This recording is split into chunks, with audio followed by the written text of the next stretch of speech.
ভারতের জনগণনা 2027 নিয়ে শুরু হয়েছে এখন প্রশিক্ষণ পর্ব। তারই অঙ্গ হিসেবে ভারত সরকারের স্বরাষ্ট্র মন্ত্রণালয়ের নির্দেশে ত্রিপুরা জনগণনা কার্যক্রম অধিদপ্তরের উদ্যোগে ভারতের জনগণনা 2027 উপলক্ষে জেলা শাসকের খোয়াই জেলা শাসকের কার্যালয়ে কনফারেন্স হলে শুরু হয়েছে 3 দিন ব্যাপী জেলা পর্যায়ের প্রশিক্ষণ পর্ব। এই প্রশিক্ষণ পর্বে উপস্থিত ছিলেন খোয়াই জেলার জেলা শাসক রজত পান্ত, অতিরিক্ত জেলা শাসক অভিজিৎ চক্রবর্তী এবং জেলার 6টি ব্লকের ব্লক আধিকারিক সহ 2টি পৌর পরিষদের আধিকারিকরা। প্রথম দিনের প্রশিক্ষণ পর্বে কিভাবে জনগণনা করতে হবে সেই বিষয় নিয়ে বিস্তারিত প্রশিক্ষণ দেওয়া হয়েছে। কি জানিয়েছেন জেলা শাসক রজত পান্ত, শুনুন।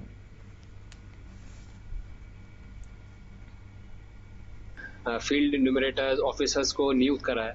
हमारा डिस्ट्रिक्ट में 8 चार्जेस हैं, मतलब चार्ज ऑफिसर्स होते हैं जो डिस्ट्रिक्ट में काम करते हैं, जिसमें से 6 ब्लॉक हैं और 2 म्यूनसिपैलिटी हैं।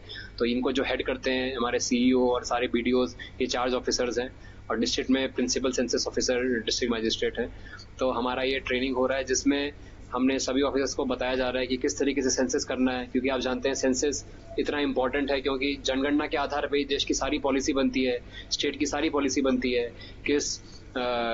जैसे अभी आप जानते हैं पार्लियामेंट में, असेंबली में बात चल रही है कि महिलाओं को 33% आरक्षण मिलेगा, असेंबली में भी पार्लियामेंट में भी।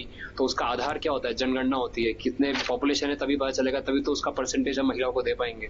इसी के अलावा जितनी भी गवर्नमेंट ऑफ इंडिया की स्कीम्स है, स्टेट गवर्नमेंट की स्कीम्स है, सब जनगणना पर निर्भर रहती है। अभी जो भी स्कीम चल रही है सब 2011 सेंसस के ऊपर चल रही है। तो अभी लेटेस्ट सेंसस होगा तो हमारे पास नए आंकड़े आएंगे।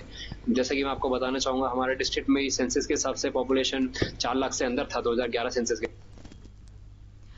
এক্ষেত্রে গোটা জেলার শাসক 750 জন অফিসার, 8 জন চার্জ অফিসার নিয়োগ করা হয়েছে এবং এই জনগণনায় 2টি পর্যায়ে করা হবে বলে খবর। প্রথমে গৃহ তালিকা এবং পরে গৃহ গণনা করা হবে। এছাড়া এবার জনগণনা করা হবে ডিজিটাল পদ্ধতিতে। ভারতের জনগণনা 2027কে সামনে রেখে খোয়াই জেলার প্রশাসনের প্রস্তুতি ইতিমধ্যে শুরু হয়ে গেছে। আধুনিক ডিজিটাল পদ্ধতি, সঠিক এবং নির্ভুল তথ্য সংগ্রহের লক্ষ্যে এই প্রশিক্ষণ পর্ব গুরুত্বপূর্ণ ভূমিকা পালন করবে বলে মনে করছে প্রশাসন। এখন দেখার বিষয় হচ্ছে আগামী দিনে এই জনগণনা প্রক্রিয়া কতটা সফলভাবে বাস্তবায়িত হয়। নিয়ে নিচ্ছি ছোট্ট একটি বিজ্ঞাপন বিরতির, সঙ্গে থাকুন।